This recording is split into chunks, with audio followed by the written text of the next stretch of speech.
Hey guys, how's it going? In today's video we're going to be talking about the top 7 easiest fish to breed plus care for, so make sure you stick around to the end for the whole list and consider subscribing as I do weekly aquarium videos that I think you'll enjoy. And without any further ado, let's get started.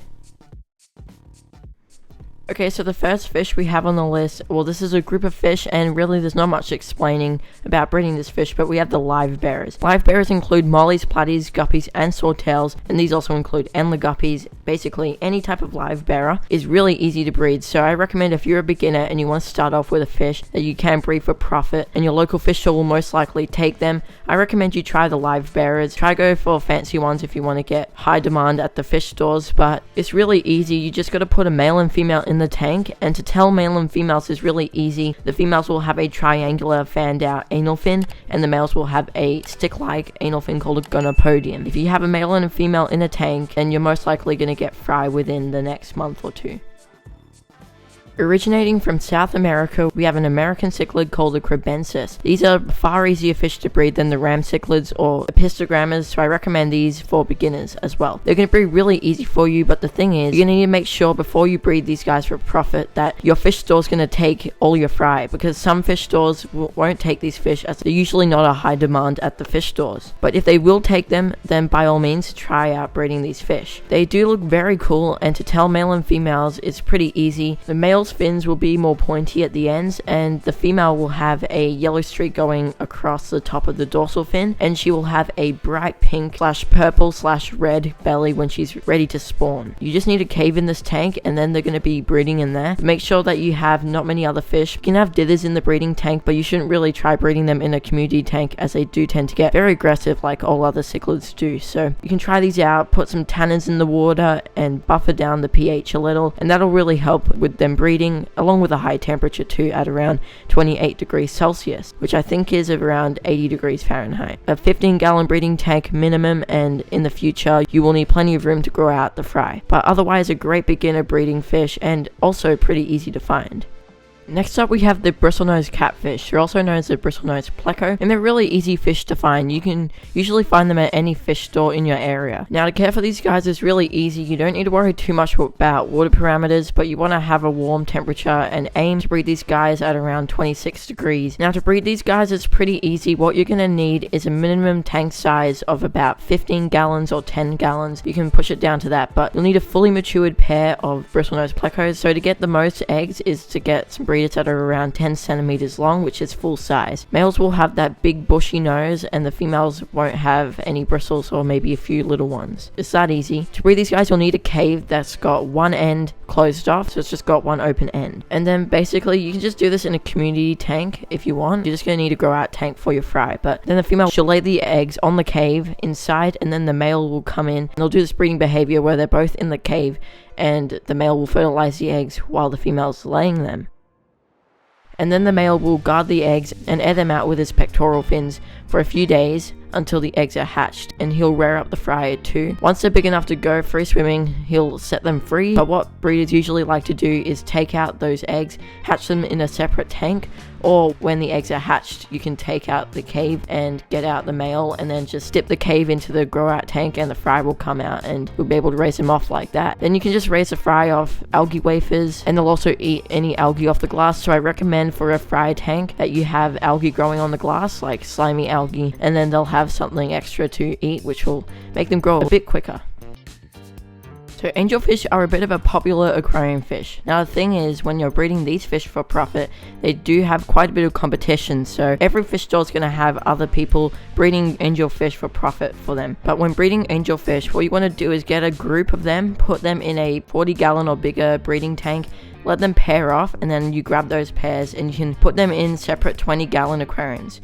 Then what you do from there is you put lots of plants and hardscape in the tank, lots of surfaces for them to lay eggs on that are standing up vertically so that they can easily do it with their very tall body. The female will have a little bit of an opening tube near her anus, and that's the egg depositor. That's where she'll transfer those eggs. And then the male will fertilize them after she's laid the eggs, and most of the time they'll all be fertilized, but you can't rely on them all the time. The first few times of breeding, they'll probably muck it up and they'll eat the eggs because of getting stressed out. So to stop this from happening as much as possible, I recommend you put a blanket on the glass when they're laying the eggs, just so that they don't eat the eggs, because when they do feel threatened, they'll eat the eggs, and you don't want that to happen. Now, what I know a lot of other people like to do, especially keeping fish simple, is you then take out the object with the eggs on it and put it in a separate grow out tank, or you can put it in a plastic cup or something temporarily for them to hatch. You don't need aeration, but you want to make sure that it doesn't get too cold for the eggs to hatch. You can try what you like, and you can research further on how to breed these fish, but another easy fish to breed and great for beginners.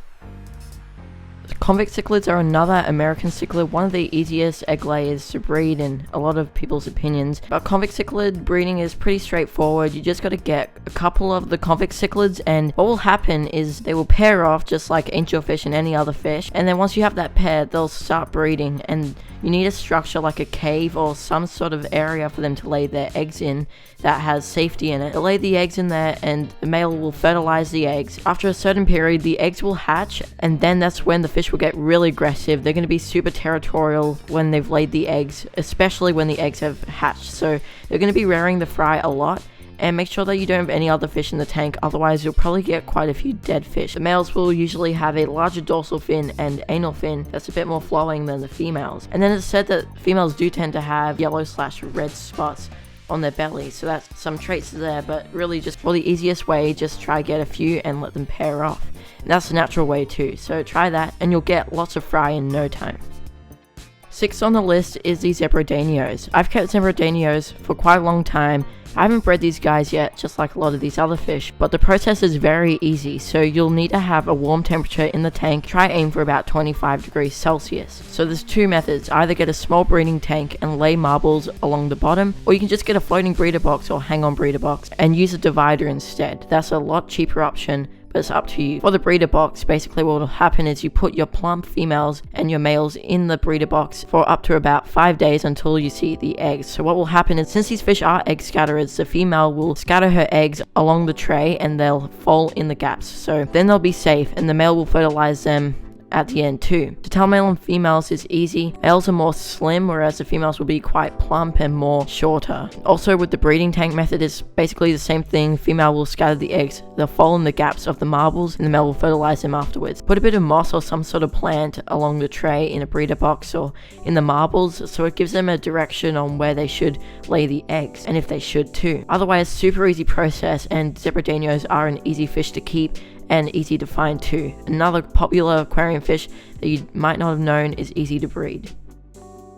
Okay, last but certainly not least, we have the white cloud mountain minnows. There's a few different types of white clouds, such as the gold white clouds, the normals, and the longfin variant, just like the zebra Danios actually, but it's a pretty similar breeding process. They are an egg scattering fish, so what I recommend doing, and I've tried this before, get a small 5-gallon tank and you put a bunch of plastic plants or anything you can find really, put it in there and just make sure there's lots of different nooks and crannies in the tank, so that when the white clouds are scattering the eggs, they're not going to be able to find the eggs or eat them. And then the male will fertilize them. They won't fertilize all the eggs since there'll be so many hiding spots, but it's still a very effective method, and it's great to start off with breeding these fish. Then you can move to more professional setups. Once they scatter the eggs, you take out the breeders once you see any eggs, and make sure you wait maybe a day just so that the male has fertilized them all, and then the eggs will hatch and they'll just raise up among all the nooks and crannies, and they'll feel very safe. You can just feed them powder foods or baby brine shrimp once they're big enough. Well, there you have my top 7 easiest fish to breed. I hope you guys enjoyed the video, and if you have any more questions, feel free to leave them in the comments down below. Thanks so much for watching, and if you did enjoy the video, please give it a thumbs up and subscribe for more content just like this. Have a great day, and I'll see you all in the next video.